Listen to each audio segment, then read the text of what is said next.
Sehr geehrte Ministerpräsidentin. Prime Minister, dear Hella,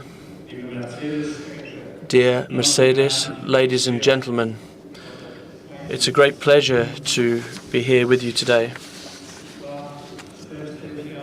I myself spent 11 years as the mayor of Russelen, a small town in North Rhine-Westphalia near, with 40,000 people. It's a mining town, a town which had to struggle to cope with the consequences of deep structural change. And I have experienced exactly what it means to do local policy. I should say regional and local politics. Without wanting to reduce the significance of a Prime Minister or the President of Parliament's role, the role of local and community politics is really a tough nut to crack. It's really the tough side of politics. And I have a huge amount of respect. I take off my hat to all of those people who head the regional bodies and who have to suffer under the huge pressure of trying to provide and maintain jobs for people, all of the people represented here in this room. I'd like to thank all of you, particularly for having brought unity, enthusiasm in your struggle for the people of your regions and your cities. It would be unthinkable without you to be able to do this. I'm very pleased that we're meeting in Copenhagen today. It's a city which is well known for its quality of life. It's one that's targeting being the first carbon neutral city in the world by 2025. I think that's a very ambitious target. And we should support the city of Copenhagen in that. We should also support the Danish presidency of the European Union in its goal to promote more green development and more sustainable development in Europe. The Energy Efficiency Directive is a good example of this. We in the European Parliament have done our bit, and we want now energy efficiency to be dealt with under the Danish presidency in the form of the approval of the Energy Efficiency Directive. I'm very pleased to have the Prime Minister of Denmark, Helle Thorning-Schmidt, with us today. We will help you in your efforts to ensure ecological sustainability during the Danish presidency and to put this as a priority. In my country, in Germany, ladies and gentlemen, there was a great expression: the air of the city makes you free. Formerly, someone working in servitude who fled from their master to the city, after a year and a day they would earn their freedom in the city. And the cities were the cultural and social heart of our Europe. They were the supporting pillars of democracy. And now, today, millions of people around the world go to cities in the hope of getting a better life, economically, politically, and socially. The city has a great power of attraction. The 21st century will be the century of cities, according to the former Secretary General of the UN, Kofi Annan.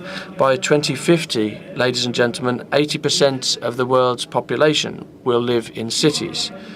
More and more people are living closer and closer together.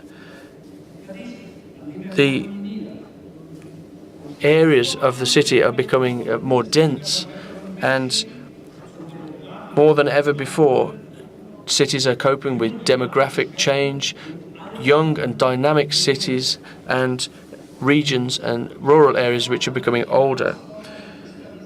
And here all of the challenges become crystallized, from climate change to migration. That makes it very clear that the future of our planet will be decided in the cities. Today, Europe is a a strongly urbanized continent. 3/4 of all Europeans live in cities, and that figure is going up. Whether the cities are large or small, they are responsible for the beating heart of our continent in industrial terms.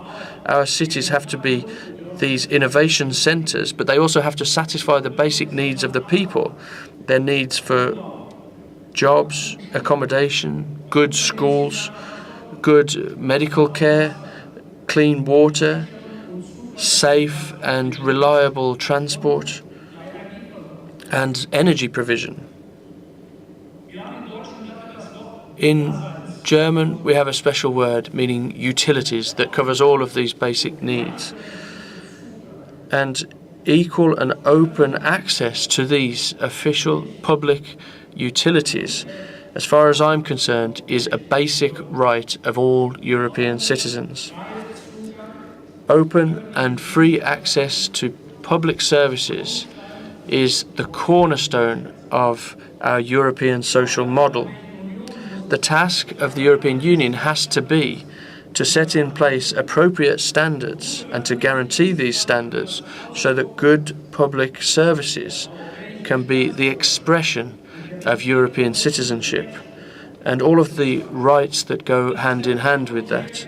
And that's why I can say quite decisively here and now that we need, and I say this as President of the European Parliament, I would want us to desperately, urgently put in place a framework for public services which gives legal security and which establishes the local autonomy for the provision of public services. Social progress means improving employment and living conditions for people. Now, in the midst of this current crisis, public services are being affected by severe cutbacks.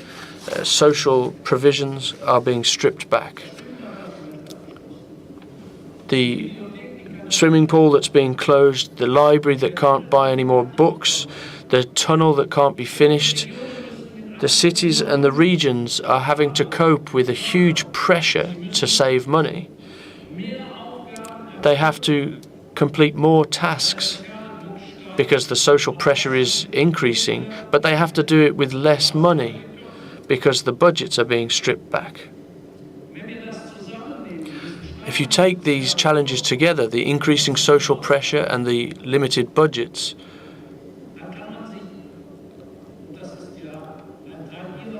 then you see what's come out from your discussion.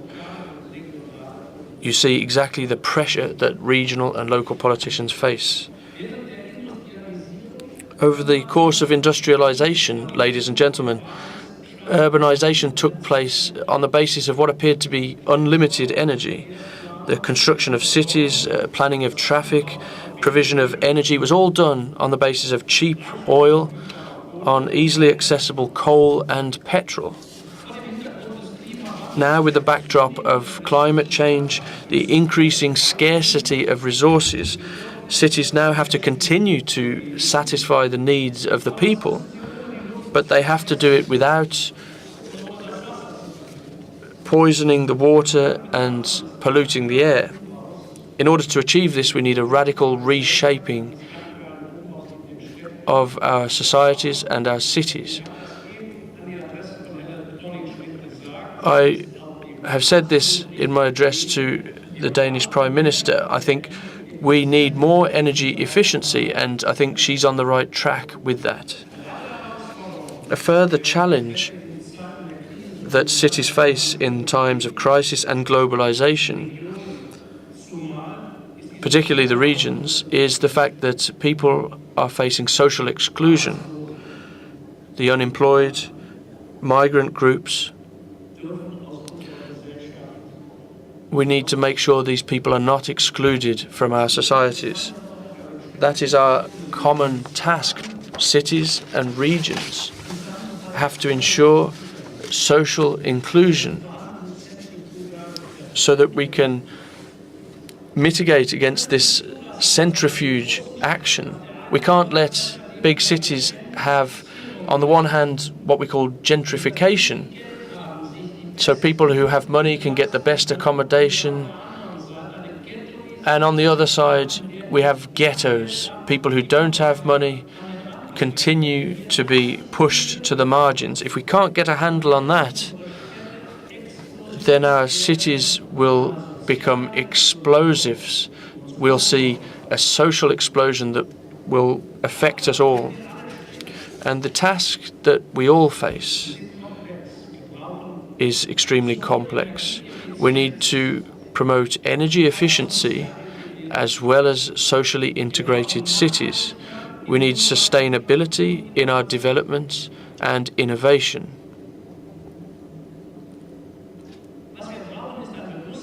What we need is awareness, ladies and gentlemen, that local and regional politics is the decisive basis for keeping society together. It's not the government of the country alone, it's not the parliament of a country alone, and it's not the European Parliament or the Commission whose responsibility is to do this. At the end of the day, it's in your capable hands, the regional and local politicians and local bodies and administrations, that these major challenges have to be dealt with. Ensuring social cohesion, creating an environment in which everyone can live and protecting that environment, trying to stop parties in society being played out against each other, reducing emissions of CO2. And in this strongly urbanized world in which we live, ensuring that transport is a project which can strengthen the environment. This is what we need in order to make our cities places in which it's pleasant to live and which resources can be developed sustainably. That's clear. It's up to us to decide whether we want to develop along these lines and whether we can develop along these lines. It's worth describing the alternatives, the horror scenario of huge cities where everyone lives but nobody is satisfied. And this is the alternative to sustainable development. Over the history of our continent, cities have been a place for democracy, for citizens' participation and self-determination. And a Europe where people are at the heart of decision-making is a Europe that focuses on regional and local policy, a subsidiarity-based Europe which is close to the citizens. The influence of the European Union on local authorities is something that has grown increasingly in recent years. You'll be aware of that. We have certain directives that have been approved in Europe, and these have to be implemented in the local authorities and regional authorities, whether it's the fine particles directive or whether it's the voting rights directive. And regional and local politics is more and more the emphasis point of policy making, and we see this through cohesion policy. Here, the city dimension from 2007 to 2013 has been planned. It was supported with 21.1 billion euros, and hopefully that 21.1 billion will flow in properly. This covers a catalogue of serious measures, whether it's making industrial areas cleaner or cleaning up polluted areas, creating investments in infrastructures and sustainable projects, further education projects and social and cultural projects. New financial instruments are being tested under the Jessica project, which is taking on increasing levels of private creditors as part of that process. And these regions and cities in all of this are necessary partners in order to achieve the Europe 2020 strategies. The goal of the 2020 strategy is intelligent, sustainable and inclusive growth. We, members of the European Parliament, believe that the priorities that we set out at European level can only be implemented together with our partners in local authorities. If we are pulling in the same direction, we still need to respect the social, cultural and traditional differences between our regions.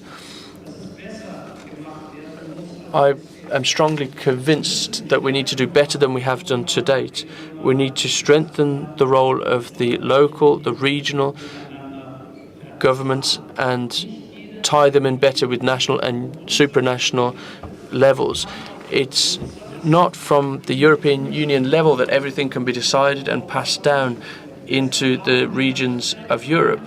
For that reason, we need a closer tying in of the different levels. We need your knowledge, your competencies in order to be able to plan better. It's not just a question of how much money we're going to spend on this. It's a question of how to implement our projects most effectively and most efficiently. And for that, we need cooperation between local parliaments, local authorities and national parliaments and the EU level. Only in that way can we achieve the 2020 strategies. And I should also add, given the fact that the President of the European Council is here, if the Europe 2020 strategy is not to fall into the same traps as the Lisbon strategy did, then the words should not end up being empty gestures. The goals that have been announced and decided upon in Brussels and which are then not met and implemented at local level, this has to stop. Of course, this does not go for Denmark, but in the country that I live in, I can tell you that not always has the experience been positive. The national budget often can't be implemented properly because of difficulties. And for that reason, at the moment, we're discussing the financial perspectives from 2014 to 2020. Helle Thorning-Schmidt, we heard yesterday from Mr. Durán Barroso, and there was an informal discussion on these financial perspectives that took place yesterday. We believe that the financing of cohesion policy and on all of these goals that I've mentioned, together with the 2020 strategy, needs to be brought all into line, into a dovetailed approach. And that needs a really ambitious approach from the European Union side. You cannot say that the cities have got into debt, so we have to shorten and cut the EU budget, because that's not the way things work.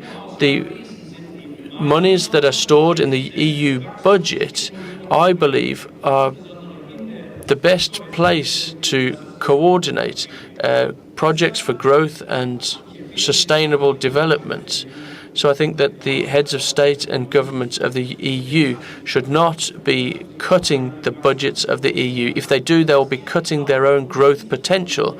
That is particularly the case for net contributors. And it's particularly the case for these countries who are focusing on cutting the EU budget. The populist argument does not wash. I think that the EU is a common property of us all, and we need strong cities and regions. If we're going to achieve that, then we need to encourage people to make ambitious investments in our regions. The harvest that we reap from this investment will be sustainable and inclusive growth, and then we will all benefit from that as citizens of the European Union. Thank you very much for your attention, and I look forward to a long and fruitful cooperation with you and the European Parliament. Thank you very much.